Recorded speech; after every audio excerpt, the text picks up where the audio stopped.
So in this video I want to talk to you about all of the books that I've read so far this year.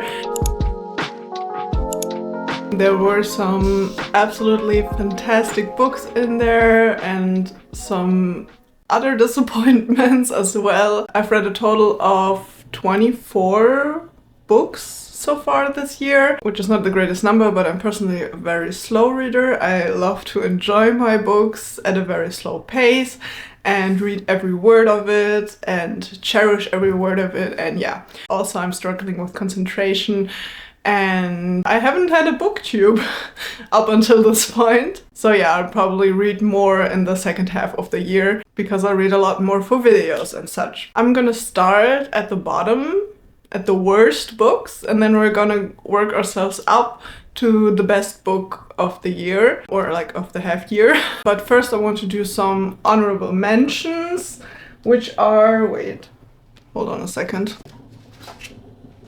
First of all, Six of Crows.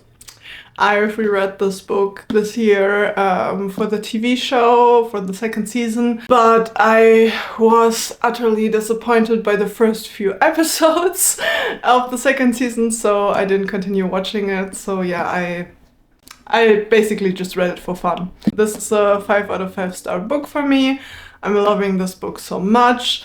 The whole duology, like the characters, everything. This is probably gonna be a favorite all throughout my life. The second book is even more of a favorite. If you haven't read it yet and you love fantasy, what are you waiting for? Seriously. And another honorable mention goes to Daisy Johnson to 6. The Amazon Prime show came out this year as well. I really wanted to reread the book before seeing the show. It was the best decision ever because the show is absolutely fantastic. If you haven't read the book yet or seen the show, I highly recommend reading the book and then seeing the show and doing all of that, because like it won't disappoint you. I promise you. If you're in any way interested in like the music scene or like reading stuff about famous people, which are not actually famous people because they're fictional, I highly recommend Daisy Johnson to 6. Amazing book. And Evelyn Hugo, The Seven Husbands of Evelyn Hugo, is also a fantastic book by Taylor Jenkins Reid. So yeah, if you're into that kind of thing, but you've probably heard of it already, so I don't know what I'm even talking about it here, but like it's literally like one of my all-time favorites. Alright, let's start with the worst book that I've read this year, which I actually read in my very first booktube video.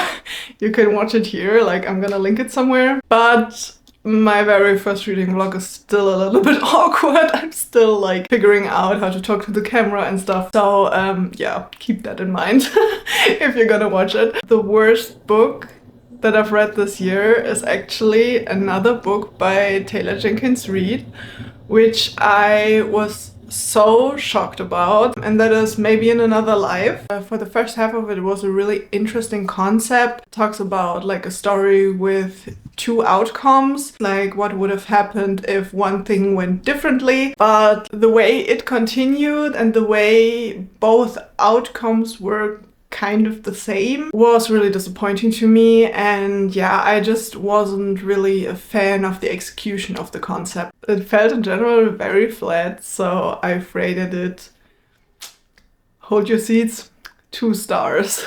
I usually don't rate books that low. I usually don't read books till the end if they're that bad. And this one, yeah, just got bad at the end. So let's move on. Wait, I didn't sort the stack, which was completely stupid. So the next book is The Inheritance Games by Jennifer Lynn Barnes. This is a young adult mystery, and a lot of people are very obsessed with this story and with this trilogy, I think it's a trilogy. But my problem with it was that I listened to it as an audiobook, and as an audiobook it just didn't really hit for me. So there are a lot of riddles in this book, and when you listen to it as an audiobook, you kind of miss those riddles, or you don't have the time to solve those riddles by yourself or like think about them for a second because the story just moves on. I couldn't really enjoy it for that reason. Like, I just don't remember much of it, to be honest. So that's why it only got like a 3 stars for me. So yeah, I think I would have enjoyed this one more if I've read it physically. My cat wanted to leave the room again. On place 17, we have The Midnight Library. This was also such a promising book because the whole concept was like trying out many lives and seeing which one fits you best, but also then realizing like what life is actually about and what you really want in life. And yeah, I really enjoyed the concept of this whole story, but the main character kind of fell flat for me. Like, this is a very short book. Maybe the book needed to be a little bit longer to have like more character development and to have more personality for the main character in general. So yeah, that was kind of missing for me, and like the characters are usually like the most important thing for me in a story. I rated it 3 stars. At number 16, there are It's Not Summer Without You and We'll Always Have Summer. These are the second and the third book in the Summer I Turned Pretty trilogy. There's also an Amazon Prime show that people really love. Like, I've watched the first season, but I haven't watched the second season yet. This is just a really cute, summery YA romance story. It has really amazing vibes, and like the whole like summer vibe is definitely there. But the third book, We'll Always Have Summer, went a little wild. If you've read it, you know what I mean. So yeah, the first 2 books were actually really great. Like, I've rated both of them 4 stars, I think. But the third book just got 3 stars because it was just a little crazy. There's nothing more I can say without spoiling you. So, at number 15, there's Better Than the Movies, which I've also read recently in my 24-hour reading vlog, which you can watch here as well. This is also a cute YA romance story, but it felt a little bit predictable to me. It was a pretty good story in general, like the whole atmosphere was definitely there, the banter was there, but it just wasn't one of my favorites. It just didn't really stick with me like other books did, you know? All of the cute young adult romances are all in the middle somewhere. So at number 14, yes, 14, we have Today, Tonight, Tomorrow by Rachel and Solomon. It's taking place over a whole day. The 2 main characters are very sweet with each other. Their banter is really cute, and I just love the whole vibe of the story. It's all taking place in Seattle, which is also really fun. I have never been to Seattle, so it was a lot of fun for me to imagine those places and then look them up and then like see where they were. I actually really enjoyed this one, and a lot of scenes are still stuck in my mind. I've rated it 4 stars, as well as like Better Than the Movies. I don't know if I said it, but Better Than the Movies was also 4 stars, and this one is also 4 stars. At number 13, we have Felix Ever After by Kaysen Callender. This is also a young adult story about finding yourself as a queer person, finding out who you really are, falling in love, and all of that good stuff. I really enjoyed this one. This was a lot of fun and also really, really deep. A lot of very deep subjects. It just didn't like completely blow me away, so that's why other books are higher than this one. But it was a really good book. Also, look at these super cute edges. My friend got it for me for my birthday from London, and I'm in love with how this edition looks like. It's so pretty. At number 12, we have The Housemaid, which was a thriller that I read on my Kindle. It was a really intense story that left me completely breathless. Like, I literally couldn't stop reading it. I've rated it 5 out of 5 stars. Yeah, other books were just better, that's why it's number 12. If you have a Kindle Unlimited subscription, definitely check that one out. It was a lot of fun, and I'm still thinking about it every now and then. Like, the plot twist at the end, like, wow. Most of the upcoming books are gonna be 5-star reads. Yeah, I've rated a lot of books 5 stars this year, but I think I just kind of always picked the right books for me. It was actually a pretty good reading year. At number 11, We have Once Upon a Broken Heart and The Ballad of Never After by Stephanie Garber.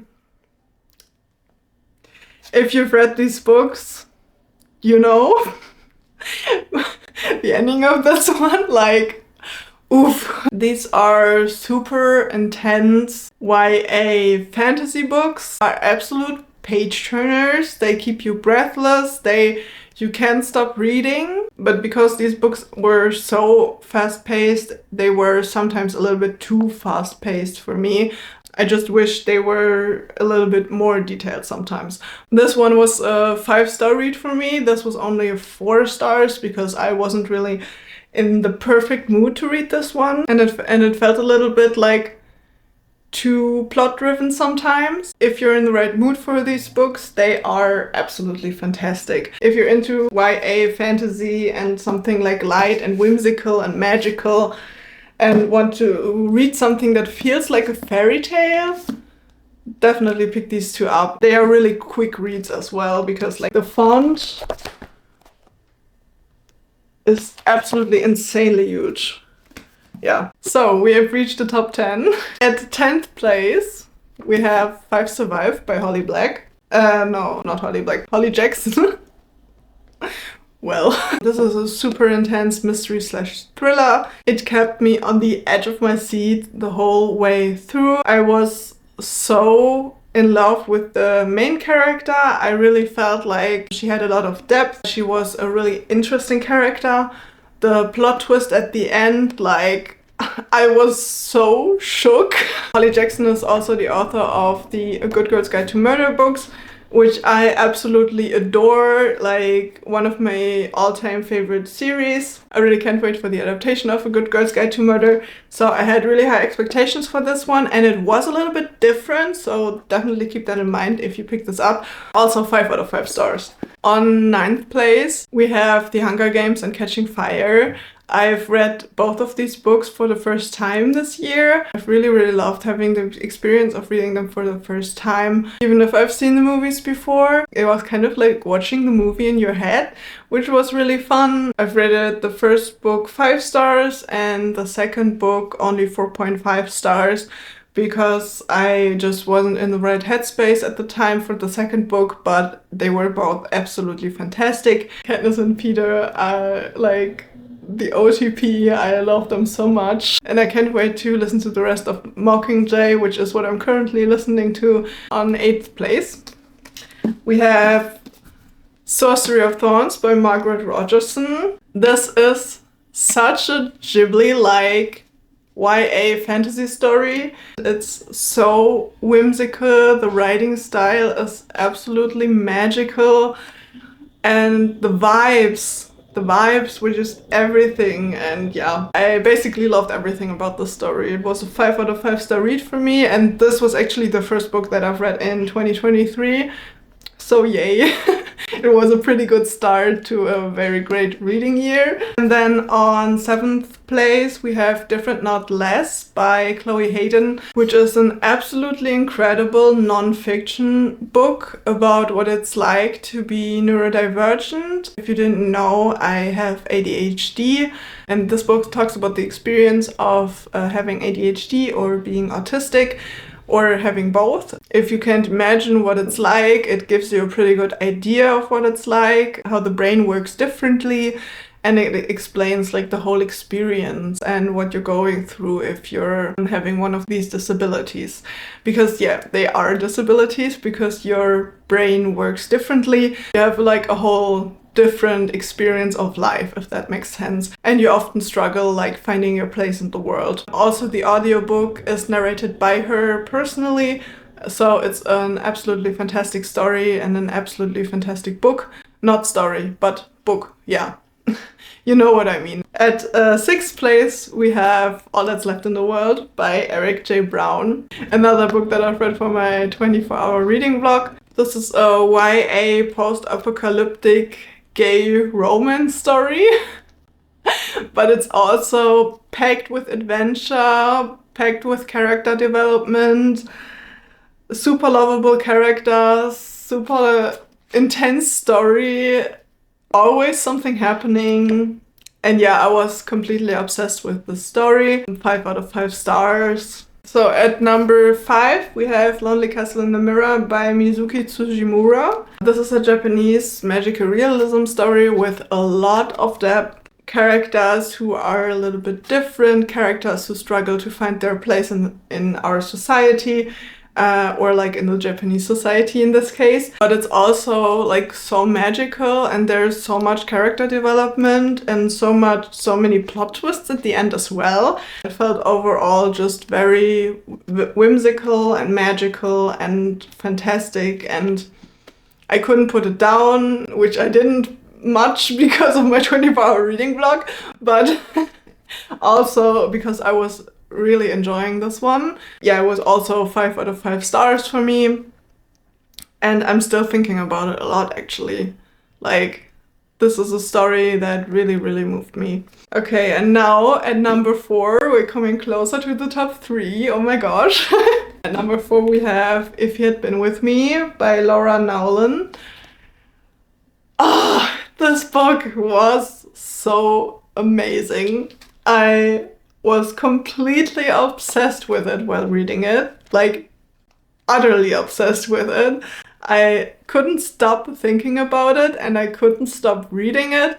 I was on vacation while reading it in Berlin. This is a young adult love story that is very different from other love stories. And it was written in the 2010s, I think 2013 or something like that. So it really reminded me of my school era and being in school, and the whole like style that was going on back there, the whole aesthetic, because back then like things were a little bit different, internet was a little bit different, life was a little bit different, and it just really reminded me of that time, and it was a lot of fun like going back in time a little bit. The story was told over many years, which I always really, really love, because like you get to know the characters over such a long lifespan. Every time I picked this book up, it really felt like coming home. So yeah, that's a pretty amazing thing to say about a book, I'd say. Yeah, it is a romance story where you don't really know what's coming, which is pretty rare, I would say. So yeah. Amazing story, 5 out of 5 stars as well, obviously. At number 3, we have Lessons in Chemistry by Bonnie Garmus, which is a literary fiction story about an autistic woman who is a chemist in the 1950s. And it's a very feminist story, which I absolutely loved.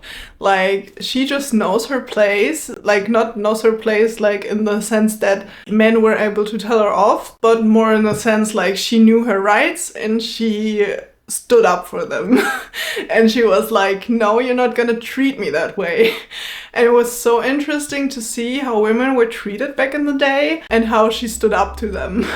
Like, I was always like, yeah, go girl, tell them, and stuff like that. It was a lot of fun. But it also made me very sad to see how women were treated back then. Overall, the story just really blew me away. It had the best side character dog you can find in any story.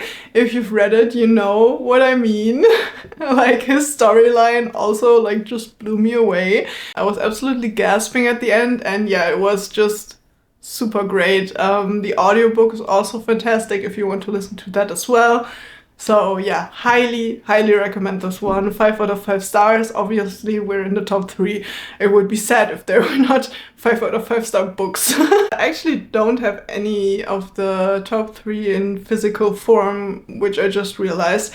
At number 2, we have Convenience Store Woman by Sayaka Murata. This story was an absolutely phenomenal Japanese literary fiction story about a woman simply being different than her family and her friends and her colleagues and everyone, and just not fitting in because she's autistic, and she has a very unique view of the world and of her life in general, and people telling her off, people telling her that she can't be how she is, that she should change, that she should find a different passion than her job, that she should find a different job, that she should find a boyfriend, and all of that stuff that she just didn't care for. This book has a very important message, I think, because like, let people just be. Let them be how they are. And I feel like the story was very misunderstood by many, because a lot of blurbs said that it's like a quirky, weird, and funny story. But I don't know what's supposed to be funny about the story. Like, how is it funny that she's being disregarded again and again and again by her friends and family? That she's not being seen? I don't know in what way that's supposed to be funny. Sally Rooney, who is one person who said this. So yeah, this story made me very sad. It made me think a lot about this world and the society and people in general. So yeah, it really stuck with me. That's why it's number 2. And at first place we have The Daydreams by Laura Hankin. This book was everything. It is a story about a 2000s TV show and the reunion of this TV show and life in Hollywood, what it's like to be an actor in Hollywood in the 2000s and in general an actor in Hollywood. It had a very similar vibe to the Taylor Jenkins Reid stories, but was still a lot different. It was really, really plot driven, but also really character driven. It had a very unique storyline. It had a very unique way of telling the story. It was told from the side character from the TV show, which I also really enjoyed. It showed a very realistic view of Hollywood, and it was also like a very feminist story, and it was such a unique concept. It just really, really stuck with me, and like the whole 2000s vibes were so incredible. Like that was exactly my thing.